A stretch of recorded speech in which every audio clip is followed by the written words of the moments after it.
प्रश्न किया था हमसे बाहर। इन्होंने कहा आज हमारा मन संसार की तरफ जा रहा है, मतलब काम आदि दोषों से युक्त हो रहा है। वो इसलिए कह रहा हूँ कि अपने सब साधक हैं इसी लाइन के हैं। तो मान लो ये तो अपना अंतःकरण खोल के सामने रख दिया, अच्छा साधक है, अच्छी बात है। कोई साधक अपने गुरुजनों से यदि अपने मन की बात कहे तो अच्छा रहता है। तो बाहर गए, किसने कहा अब आप जानो हमारा मन जो है सजा रहा है। तो हमें सावधानी ये रखने की मन न जाए ऐसी बात नहीं है। मन तो जाएगा, जब तक पूर्ण रूप से पवित्र नहीं हो जाता तब तक मन संसार की तरफ जाएगा। संसार की तरफ जाए तो जाने दे, विचलित ना हो। मन जाए तो जाने दो, चाहे जितनी उड़ान भरे मन, बिना तन के कुछ कर नहीं सकता।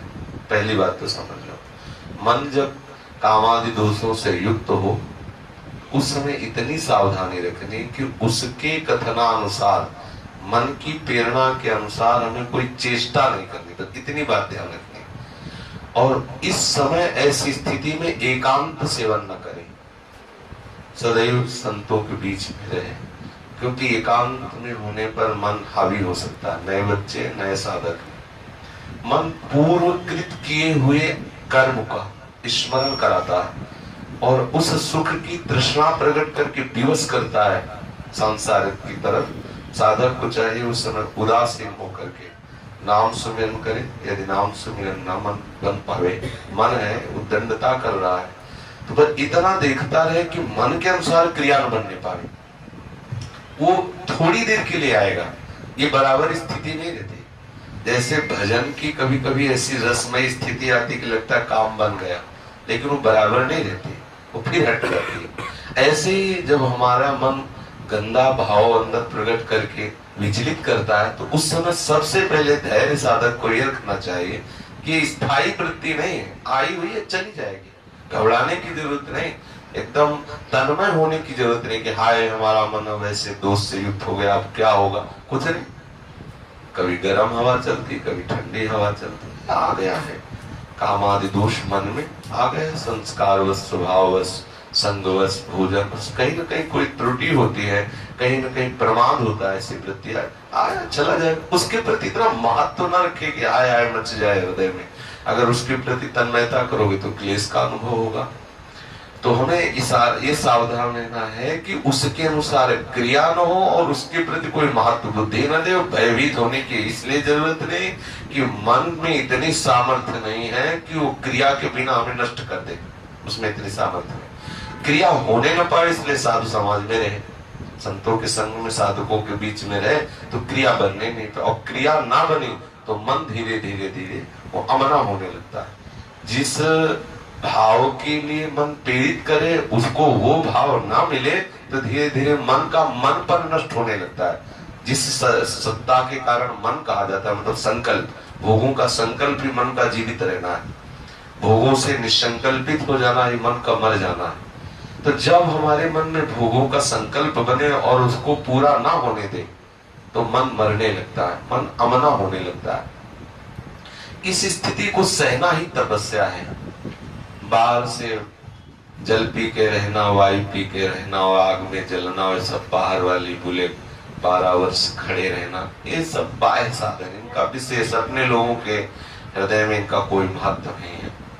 वास्तविक तपस्या क्या है? जब हमारा मन प्रतिकूलता का चिंतन करा के जलाता है, उस समय साधक को विचलित नहीं होना चाहिए, आनंदित होना चाहिए, उस समय प्रभु के चिंतन में मगन होना चाहिए, या धैर्य पूर्वक उस जलन को सह जाना चाहिए। वही महात्मा है, वही इस महारस का अनुभव कर सकता है। विचलित होने की जरूरत नहीं, बिल्कुल विचलित होने की जरूरत नहीं। सबके हृदय में ऐसे भाव आते हैं, धीरे धीरे सबके ठीक हो जाते हैं।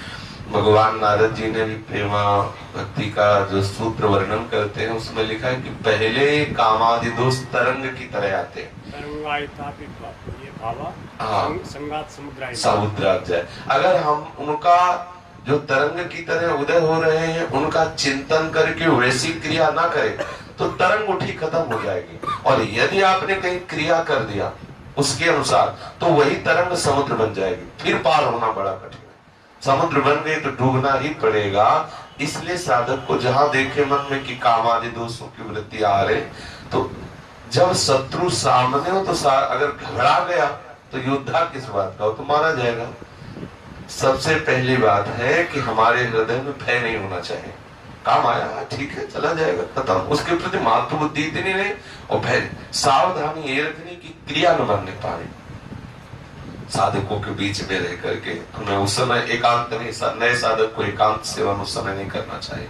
जहां मन ऐसे विचलित हो तो संतों के बीच में आ जाए और नाम बाणी आदि में अपने मन को लगावे, धैर्य पूर्वक रहे। कुछ ही समय में नष्ट हो जाएगा, वो चला जाएगा भाव, वो हृदय में स्थित होने वाला भाव नहीं। ये सब आगंतुक है। आगमा पाइनो अनित्यास दास्ते दीक्षस्व भारत, आने जाने वाले इनका कोई महत्व नहीं। अब इतना घबरा गया कि कहता है तुम ही संभालो नहीं तो गई गाड़ी। इतना थोड़ी घबराने की जरूरत, कोई बहुत बड़ी बात कोई तुम्हारे हृदय में थोड़ी, तो सबके हृदय में वृत्तियां आती सब। तो साधक यहाँ धैर्यवान रहे, कभी विचलित न हो, कभी भागे ना। ऐसा ना हो कि भागे कि अब क्या करना है, अब हमारा मन तो बड़ा गंदा हो रहा है, ये नहीं। धैर्य आया है, मन में आया, आई वृत्ति चली गई, तब आप देख लो, कुछ ना करो तो चली जाएगी, स्थायी यहाँ कुछ है नहीं। बड़ा वेग आ रहा है, तो कुछ देर धैर्य पूर्वक अपने को बचा रखो, अपने आप को निकल जाएगी वृत्ति गई। एक बार जितनी वेग से आएगा, यदि आपने उसके अनुसार क्रिया नहीं होने दी तो थोड़ा अगली बार कम आएगा, फिर और उससे कम आएगा, फिर धीरे धीरे धीरे, फिर एक दिन ऐसी स्थिति आती है कि स्फुरण हल्का सा खत्म, फिर एक दिन होता है कि ऐसा भाव ही खत्म हो जाता है। ये भाव ही खत्म हो जाता है कि ऐसा भी कुछ है, वो मन पवित्र होकर प्रियालाल के चरणों में लग जाता है। इसलिए साधक कभी घबरावे ना, कभी भयभीत ना हो, दृढ़ता पूर्वक अपने मार्ग में चले। वो आया है चला जाएगा, उसके प्रति कोई महत्व बुद्धि न करे, वो बिगाड़ेगा तभी जब आप उसके अनुसार क्रिया करें।